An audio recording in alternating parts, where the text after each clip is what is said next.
Bien, mis amados hermanos, muy buenos días. Tiempo de estudio bíblico devocional. Estamos llegando a nuestra recta final en esta semana, en este tema apasionante en el estudio de Éxodo con respecto a estas historias escritas en la Biblia, como son las 10 plagas en Egipto. Y muy bien, nuevamente quiero agradecer a todos ustedes, mis amados hermanos, por el cumplimiento con sus tareas, sus respuestas extraordinarias.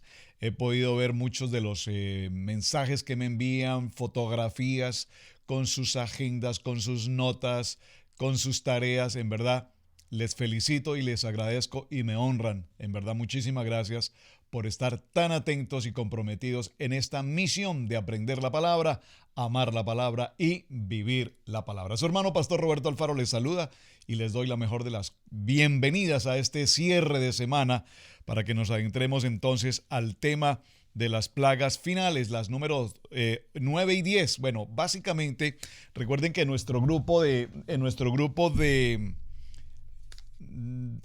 trabajo, en el cuadro sinóptico que estamos desarrollando, fuimos mencionando cada una de las plagas, ¿recuerdan? Y para el grupo número 3, las plagas de aire, teníamos entonces granizo que la vimos ayer, hoy tenemos la oscuridad y tenemos, por supuesto, el tiempo de la muerte de los primogénitos. Así es que en este orden de ideas, repito, muchísimas gracias. Para todos los hermanos que nos acompañan a través de radiogénesis.tv y para los hermanos que nos acompañan a través de Vivo para Cristo TV desde Suecia en Estocolmo, muchísimas gracias. Vamos a nuestro tema para que ganemos tiempo. Libro de Éxodo en el capítulo 11. Aquí vemos algo muy interesante y nos dice el verso 1. Jehová dijo a Moisés, una plaga, por favor subraye, Jehová dijo a Moisés, una plaga traeré. Aquí está hablando Dios traeré aún sobre Faraón y sobre Egipto, después de la cual os dejará ir de aquí y seguramente os echará del todo. Habla ahora a tu pueblo y que cada uno pida a su vecino y cada uno a su vecina alhajas y platas de oro. Este versículo 2 es un versículo realmente extraordinario. Esto de pedir alhajas a sus vecinos los egipcios, ¿qué significado tiene? ¿Por qué es tan importante este punto? ¿Eran alhajas en calidad de préstamo? ¿Eran alhajas en calidad de qué? Realmente los sabios estudiosos de estos temas nos presentan varias alternativas. Voy a considerar una o dos. Número uno, evidentemente en calidad de préstamo. Pero recuerden que una vez el pueblo hebreo sale de Egipto, Faraón se arrepiente de haberlos dejado ir, envía a sus soldados, no solamente envía, él va en persecución del pueblo hebreo. Por lo tanto, si fuese en calidad de préstamo, esas alhajas ante la persecución nunca regresaron. Esta sería una posibilidad. Hay otra muy interesante. Evidentemente Dios ha preparado el corazón de los egipcios para que esto se suceda, pero podríamos verlo también desde un punto de vista comercial, es decir, ¿los hebreos tenían propiedades? Por supuesto, recordemos que toda la tierra de Gosén era propiedad de los hebreos, tanto así que Dios nos ha mostrado en las anteriores plagas cómo Dios separó la tierra de Egipto y separó la tierra de los hebreos para que a la tierra de los hebreos no le ocurriese absolutamente nada. Es decir, que en esa tierra de los hebreos ellos por supuesto tenían propiedades, vamos a decirlo en expresiones de hoy, fincas, tierras, casas. De tal manera que ahora que los hebreos saben que van a salir, que ha llegado el tiempo en el que se cumplieron los 210 años, aquí hay una polémica muy interesante que voy a aprovechar para aclararla. 400 años después sale el pueblo de Egipto, 430 años, si tomamos como punto de partida a Abraham y la promesa que Dios hizo a Abraham, saldrán ustedes, vivirán en una tierra extranjera, allí serán esclavos por 430 años, pero también saldrán de allí y saldrán con bendición. Muy importante, si tomamos la fecha después de Isaac, entonces nos daremos cuenta que allí se cumplen 400 años. 430 con Abraham, 400 años con Isaac, Pero si tomamos la fecha a partir del momento en que Jacob pisó Egipto hasta este momento en el que están a punto de salir el pueblo hebreo, entonces nos daremos cuenta que han transcurrido ahora 210 años.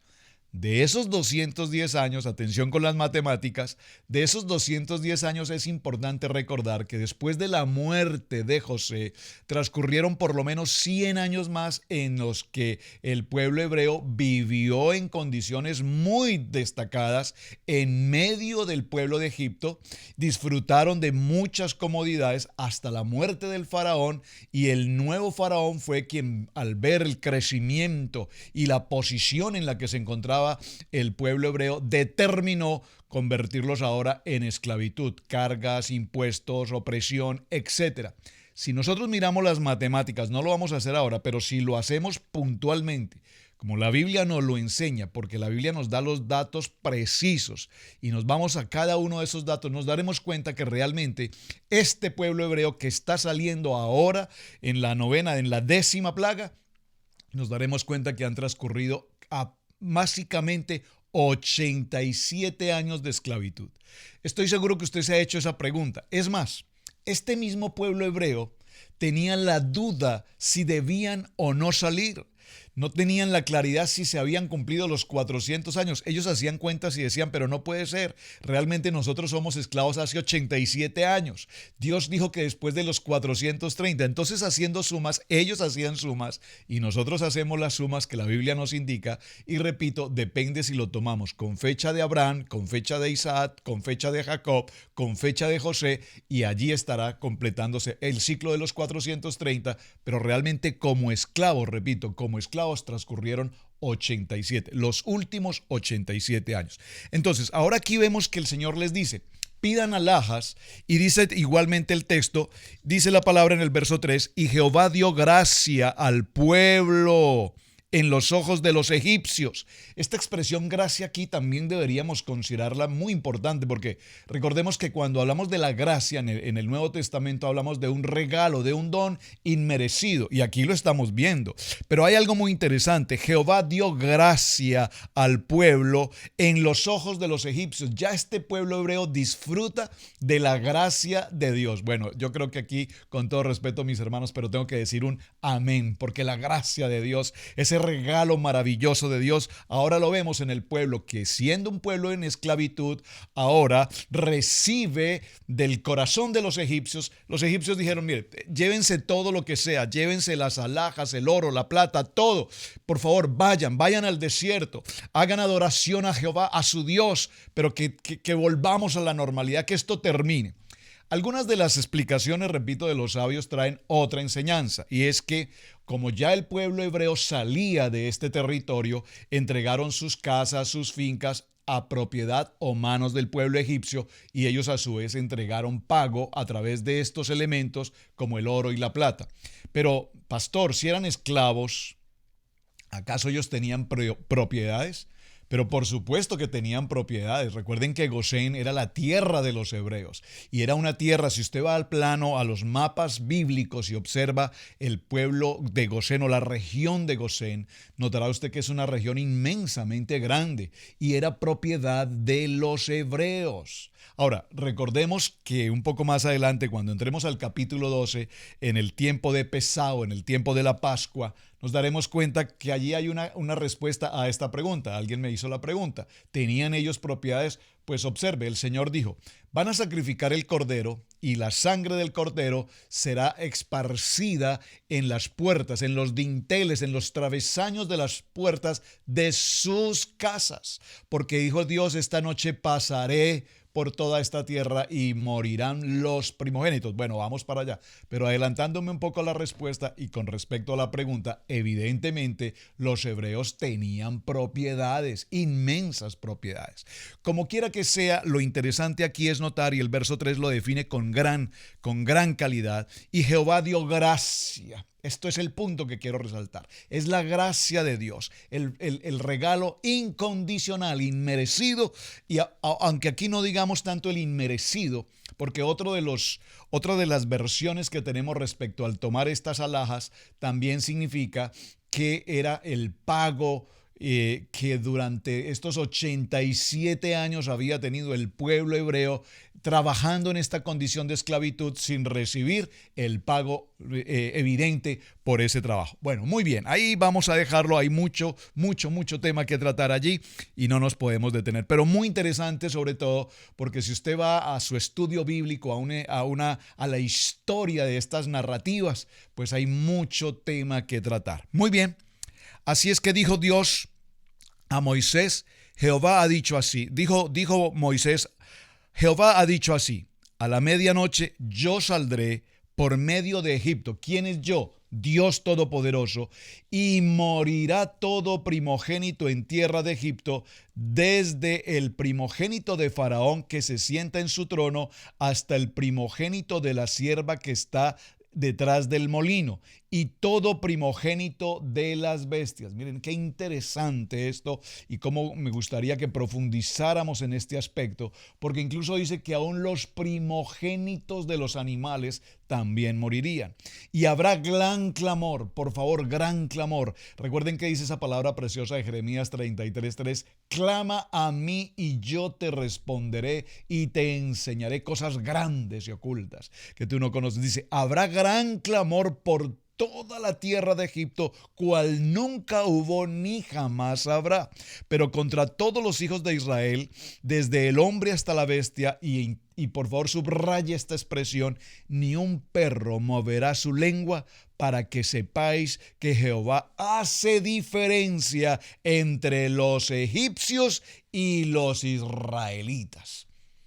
Jehová hace diferencia entre los egipcios y los israelitas. Aquí vemos que hasta este punto, evidentemente, Dios ha tomado a Faraón y ha permitido que él sea, si me permiten usar la expresión terco, necio, tal vez podría ser otra expresión, la expresión necio, sin Dios, pero prácticamente Faraón ha soportado todas las inclemencias de estas plagas, aún hasta este punto, y esto sirve, o Dios lo ha utilizado ¿para qué? Para que tanto el pueblo israelí como el pueblo egipcio entiendan, se eduquen y tengan la claridad que hay un Dios todopoderoso, que no es precisamente el Dios Ra, el Dios Sol, el Dios egipcio, el faraón, ni el río Nilo, sino que Dios tiene la autoridad. Hay algo que me llama poderosamente la atención en este punto, hermanos, y quiero hacerlo con respecto al siglo en el cual nosotros nos encontramos hoy.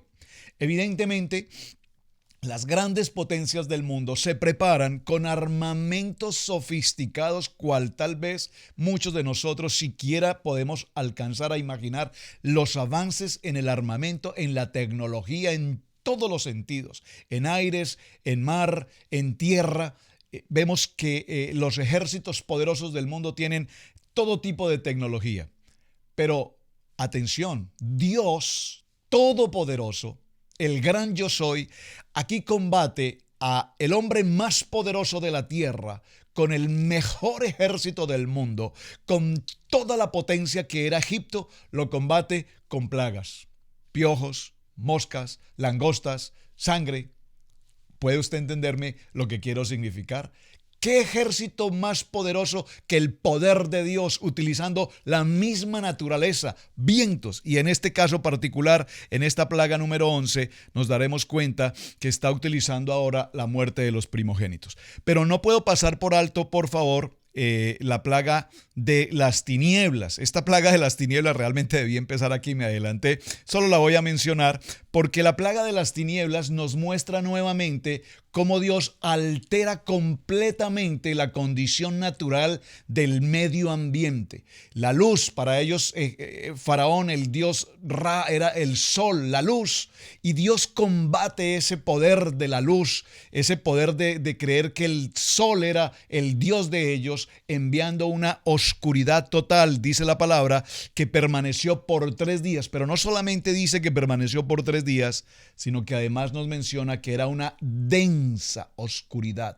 Densa oscuridad aquí traduce que, y textualmente lo dice, que no podían verse siquiera el uno al otro porque era tan profunda y tan densa la oscuridad que aún ni siquiera podían moverse ni desplazarse. Por lo tanto, por espacio de 3 días, recuerden que teníamos una tarea, 3 días permanecieron en completa quietud. Nada se movía en Egipto por espacio de 3 días, porque la densa oscuridad, repito, no era una especie de humo, era algo más sólido, muy denso, que no permitía aún que ni siquiera las personas se movieran, e incluso no permitía que se pudiesen ver del uno al otro en esta distancia tan corta. Por lo tanto, dijo Faraón: retírate de mí, guárdate que no veas más mi rostro, porque en cualquier día que vieres mi rostro morirás. Y Moisés respondió: bien has dicho, no veré más tu rostro. Esto con respecto a las tinieblas. Recordemos que la palabra nos enseña precisamente en el libro de Juan, en el capítulo 8 y en el verso 12. ¿Qué dice esta palabra en Juan capítulo 8, verso 12? Escríbala, por favor, subráyela. Dice la palabra: yo soy la luz del mundo. ¿Por qué quiero mencionar esto? Porque mientras había esta densa oscuridad en el pueblo egipto o en el pueblo egipcio, en Gosén había luz. Textualmente dice la palabra: y en el pueblo de los israelitas había luz. ¿Qué significa había luz? Dígalo conmigo: yo soy la luz del mundo, dice Juan capítulo 8, verso 12. Avancemos entonces con la historia de los primogénitos, porque vemos cómo dice el verso 6 en el capítulo 11: habrá gran clamor por toda la tierra de Egipto, cual nunca hubo ni jamás habrá. Avancemos al punto verso 8: y descenderán a mí todos estos tus siervos, e inclinados delante de mí dirán: vete, tú y todo el pueblo que está bajo de ti, y después de esto yo saldré. Y salió muy enojado de la presencia de Faraón. ¿Por qué sale Moisés tan enojado de la presencia de Faraón? Porque evidentemente Moisés estaba impresionado de ver a este hombre con esta actitud tan extremadamente severa de no querer ceder ante el poder de la palabra de Dios. Y aquí hay algo muy interesante. Recordemos que evidentemente Dios endurece el corazón de Faraón. ¿Y lo endurece para qué? Para mostrarle tanto a Egipto como a Israel que Dios es Dios todopoderoso. Es interesante ver cómo Dios está utilizando esta misma necedad de Faraón para poder mostrar su autoridad, para poder mostrar su omnisciencia, su omnipresencia y su omnipotencia. Y Jehová dijo a Moisés: Faraón no os oirá, para que mis maravillas se multipliquen en la tierra de Egipto. Observen: Faraón no os oirá, para que mis maravillas se multipliquen en la tierra de Egipto. Nosotros no podemos olvidar de ninguna manera, y es algo que vamos a ver enseguida o tal vez ya en la siguiente semana, en el capítulo 12, tenemos que ver cómo cuando se celebra el tiempo de Pesá, el tiempo de la Pascua, Pesá, Pascua, Passover, pasar por encima. Lo veremos en detalle la siguiente semana. Nos daremos cuenta que es muy importante. Cada año se celebrará una fiesta solemne, perpetua, hasta el día de hoy, llamada Pesá, Pascua, que significa pasar por encima. ¿Qué va a pasar por encima? Dios pasará, dice la palabra, y pasará por encima, y se producirá la muerte de los primogénitos, a excepción de aquellos lugares donde haya sido marcada con la sangre del cordero, y allí entonces se preservará la vida de todos los que estén en ese lugar. Jehová dijo a Moisés: Faraón no os oirá. Y Moisés y Aarón hicieron todos los prodigios delante de Faraón, pues Jehová había endurecido el corazón de Faraón y no envió a los hijos de Israel fuera de su país. ¿Hasta qué punto? Al verso capítulo 12 solamente lo voy a anunciar para que lo veamos en detalle la próxima semana. En este punto del capítulo 11 vemos de manifiesto con absoluta claridad, y es casi que el cierre de todo este proceso de las 10 plagas, que Dios se manifiesta en su presencia, en su omnisciencia, en su omnipotencia, en su voluntad, en su propósito. Y yo lo mencionaba hace un momento y lo estábamos considerando junto con mi esposa estudiando el tema. Cuán interesante es, repito, que Dios utilizó todo lo que la misma naturaleza que Dios ha creado puede facilitar. Alteró todo sistema en el agua, alteró todo sistema en el aire, alteró todo sistema en la tierra. Pero ante todo, utilizó esas mismas herramientas que él había creado para derribar toda potestad, toda idolatría, toda capacidad humana y establecer que él es Dios todopoderoso. Así es que hoy hablamos, repito, de naciones, primera potencia mundial, la gran potencia mundial, y definitivamente nos daremos cuenta que para Dios cualquier potencia mundial, cualquiera que sea, con rascacielos y con todo el poder del capitalismo, serán absolutamente nada, insignificantes frente al poder y a la autoridad de Dios. Esto para compartirlo, repito, simplemente para recordar que el control del universo, cualquiera que sea el control del universo, puede ser cambiado o alterado única y exclusivamente toda ley natural por el poder sobrenatural de Dios Todopoderoso sobre la humanidad. De tal manera, mis amados hermanos, que en el capítulo 2 entramos a otra escena muy importante y la vamos a mencionar. Habló Jehová a Moisés y a Aarón en la tierra de Egipto diciendo: este mes os será principio de los meses para todos vosotros, será este el mes primero de los meses del año. ¿A qué mes se refiere? Se refiere al mes de Nisán en el calendario hebreo. Hablad a toda la congregación de Israel diciendo, por favor subraye la expresión, hablad a toda la congregación de Israel, a todo hebreo, hablad estas palabras. Y dice, el 10 de este mes tómese cada uno un cordero según las familias de los padres, un cordero por familia. Por favor, recordemos qué condición tenía el cordero en el pueblo egipcio. El cordero en el pueblo egipcio era un animal total y absolutamente considerado Dios, era una idolatría total. Por eso Dios pide al pueblo hebreo, que entre ellos ya había esa misma idolatría. Recuerden que aquí el pueblo hebreo ya ha olvidado a José, ya prácticamente ha olvidado a los patriarcas en este proceso de idolatría. Todo este proceso de idolatría los llevó o conllevó precisamente a esta situación de esclavitud. Aquí está por supuesto Aarón, aquí están por supuesto los levitas, que son los que todavía mantienen vivo el fuego y el poder de la Torá. Pero vean cómo aquí Dios pide que tomen precisamente a ese cordero que tipifica esa idolatría, uno por familia, mas si la familia fuere tan pequeña que no baste para comer el cordero, entonces el vecino inmediato a su casa tomará uno según el número de las personas, conforme al comer de cada hombre haréis la cuenta sobre el cordero. El animal será sin defecto, atención, sin defecto, macho de un año, lo tomaréis de las ovejas o de las cabras, y lo guardaréis hasta el día 14 de este mes, y lo degollarán o lo inmolarán toda la congregación del pueblo de Israel entre las 2 tardes. Por favor, quiero que resalte aquí la expresión toda la congregación del pueblo de Israel. ¿Por qué? Porque toda la congregación, la expresión toda hace referencia a que todo el pueblo de Israel estaba en unidad. Por favor, dígalo conmigo, en unidad. Mirad cuán bueno, cuán agradable es que todos estemos juntos, unidos en la unidad y en el poder de la palabra. Lastimosamente hoy vemos en este tiempo, en este siglo que estamos viviendo, todos somos testigos de la total desunión que tenemos en la iglesia, cuando tenemos un solo manual de vida, la palabra, y cómo este manual de vida ha sido tan extremadamente manipulado en tantas formas, doctrinas, pensamientos, filosofías y estudios, y que sí y que no, y la ciencia interviene, y la ciencia pretende demostrar, y la ciencia pretende establecer, y la incredulidad crece, y las doctrinas aparecen, y las sectas se promulgan, y empiezan tantas doctrinas y teorías.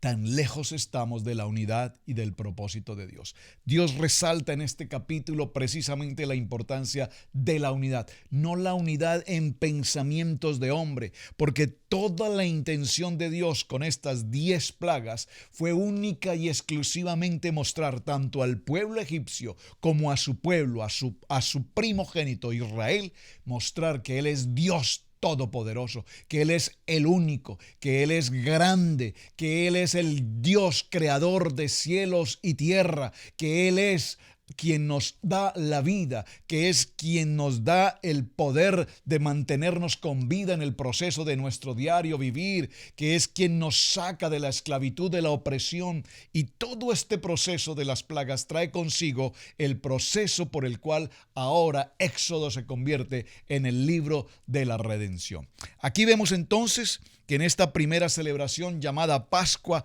o el Pesá nos indica que será una celebración eterna, que se cumplirá todo el tiempo y que en cada Pesá, cuando veamos el detalle la siguiente semana de lo que significa este capítulo 11, nos daremos cuenta cuán importante es que tengamos presente en nuestros corazones que siempre la iglesia, por favor, la iglesia, el cuerpo, debemos recordar con absoluta claridad todo el tiempo lo que sucedió en Egipto y cuán importantes fueron estas plagas que determinan lo que Dios está haciendo en favor de todos nosotros. Así es que no podemos pasar por alto. Hoy, cuando hablamos de esta importancia de esta celebración, nos damos cuenta, repito, que se ha dejado de llevar a cabo en la iglesia, se ha convertido en algo sin sentido, pero el propósito de todas estas plagas, recuerden que fueron partes de las preguntas, fueron las plagas un propósito de Dios para sacar al pueblo de Egipto, y llegamos a una gran conclusión. El propósito de Dios fue que tanto el pueblo de los egipcios como el pueblo de Israel conozcan al gran yo soy, al Todopoderoso. Bien, mis amados hermanos, tenemos varias cosas pendientes, las iremos desarrollando en el transcurso de la semana.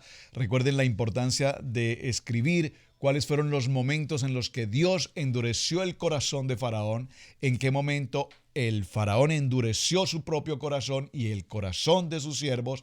Muy importante que lo observemos y muy importante que establezcamos en todo este proceso cuándo actuó Moisés, cuándo actuó Aarón y cuándo fue directamente Dios quien actúa básicamente en el cierre, en el tiempo de la muerte de los primogénitos. ¿Por qué la muerte de los primogénitos? Porque los primogénitos llegaban a convertirse también en una idolatría. El faraón sabía que su primogénito era el siguiente Dios que entraría a reemplazarlo para continuar con este proceso idolátrico en su historia hasta ese tiempo. Mis amados, su hermano Pastor Roberto Alfaro, les doy muchísimas gracias. Gracias por compartir el mensaje. Gracias por sus testimonios. Muchísimas gracias por desarrollar las tareas. Y un muy buen fin de semana. Shabbat Shalom para todos. Bendiciones. Nos vemos la siguiente semana. Capítulo 12 de Éxodo. Vamos a estudiar en detalle el tiempo de Pascua, el tiempo de Pesá. Bendiciones.